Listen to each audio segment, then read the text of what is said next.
I think a bit of a story to start off so you can get acquainted with the internet. I think, like all of us, the first thing you do in the morning after silencing the god awful alarm on your phone is to use that phone to get online, to read your emails, to check if somebody sent you something, the social media, or whatever else. Now, picture that. You wake up, you silence that alarm, and the next thing, you can't get online. You have to wait in a queue. Now, your parents might have experienced this. They have had to use dial-up, which essentially meant they had to use their phone to connect to the internet.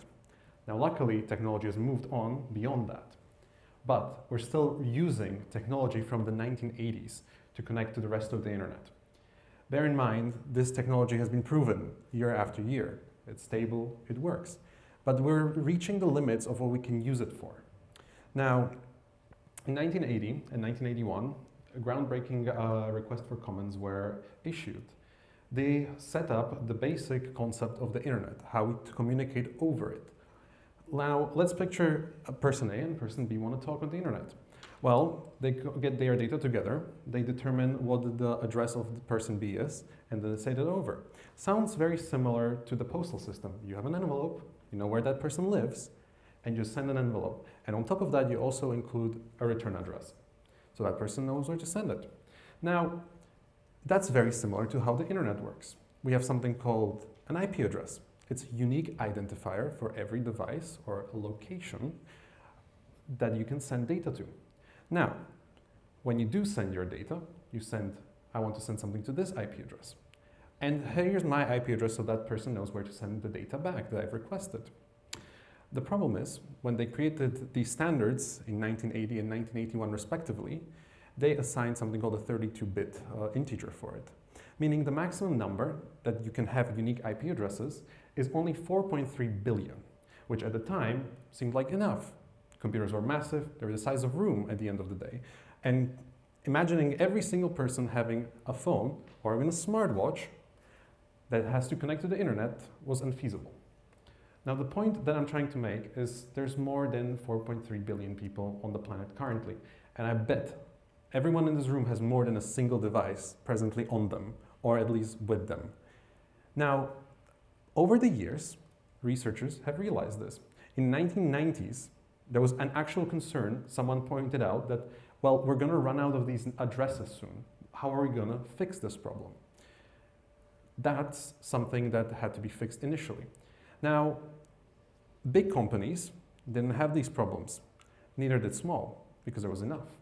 They were just being thrown around. They're free at the end of the day. There's enough of them to come. The problem was the standards. The standards said we can have only 3 different categories of these networks. The ones that have 256 IP addresses in them, which usually were enough for homes or small businesses. Then you had the 65,000 numbered sizes, which were good enough for small to large offices. And then you had the massive ones. There were around 17 million IP addresses in these blocks, and you couldn't get smaller ones. Now, that was the first step. We got rid of this old addressing scheme. We first got rid of it, meaning we can have multiples of 2 pretty much, although there's more complicated than that. Next, we were really starting to run out IP addresses to the point where we couldn't just be handing them out. So what was the next iteration to this problem? Well, the next thing is we created something called private addresses, where I and you, here on this theater now, have an address to your phone, but that is not accessible from the internet. We all share one public IP address. Now, this is an important thing. This way, we can conserve IP addresses. Next was the functionality that actually enabled us to combine multiple or single public IP address to multiple private IP addresses. This is called PAT, or port address translation, which means a single IP address can have multiple devices at the end of it. Now, you will experience this when you're at home, or in school, or pretty much anywhere else unless you're in a data center directly connected to the backbone of the internet. Because IP addresses, in their core, are currently expensive. You have to rent them or pay very huge amounts of money for each one. Now, that's fine. All the home users are happy, the internet works, right? Well, it's not that simple. Companies that provide services at the end of the day need more of them because you want to connect to your web pages or whatever else. The bigger the company, the more they usually need if they're technical ones. Now, for home users, they can share. Companies can't. Companies need more than the amount of employees they have, usually more than the amount of machines they have.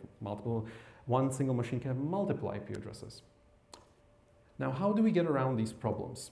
Well, in the 1990s, again, as we were solving the IPv version 4 problems, which we're currently using, somebody thought, well, we're going to run out eventually anyways, even if these safety measures that we're putting in place so we can continue using the internet as now will eventually run out. We're nearing that essentially, but not at a staggering pace where we'll be worried yet about it. The thing is, they set out to create IPv6, the savior in our story. Why is it the savior? Instead of us having about 4.3 billion IP addresses, which we currently have in IPv4, in IPv6 we have about 340 undecillion IP addresses. For those who like maths, that's about 3.4 times 10 to the power of 38. Huge number. It's such a big number that it's unprecedented. Now bear in mind, in 1980s, when the internet was young, and we had a ton of IP addresses, again, 4.3 billion, that's a ton, we can use those. We're doing the same thing, we're throwing out IPv6 addresses. But now, because there's so many of them, we count for the fact that even if we assign a single person multiple of them, we'll still have enough in reserve to be used in the future. Why am I mentioning this? The internet, when it was conceived, person A to person B, the traffic should be free-flowing. There should be no altering of the packets. We should not be changing the numbers. That's what's happening right now. When the internet traffic comes from the internet to your phone, it needs to be translated. We want to avoid that. And IPv6 allows us to do this. But you might be wondering, why am I talking about IPv6 as if it is something future when it's been here for over 30 years? The thing is, infrastructure exists, but it's never been deployed fully. Now, some countries, specifically more in Asia, are having quite big success in deploying IPv6. There's a huge growth in population, and they require it. Also, they were never assigned as many IPv4 addresses, those legacy operators, which here in Europe, we do not have that big of an issue. Actually, specifically here in Czech Republic, if you figure it out, you find out that most providers will not give you an IPv6. And you might be wondering why. If it's already prepared, if the infrastructure exists, why are we not using it? Well, simply put, why would we if it works as it is? Would you change something if it already exists? Why would you change something that exists? Now, we're not in a rush here. We don't need it currently, but the future will require us eventually to move on. There's clever solutions to solve these problems that we're facing currently.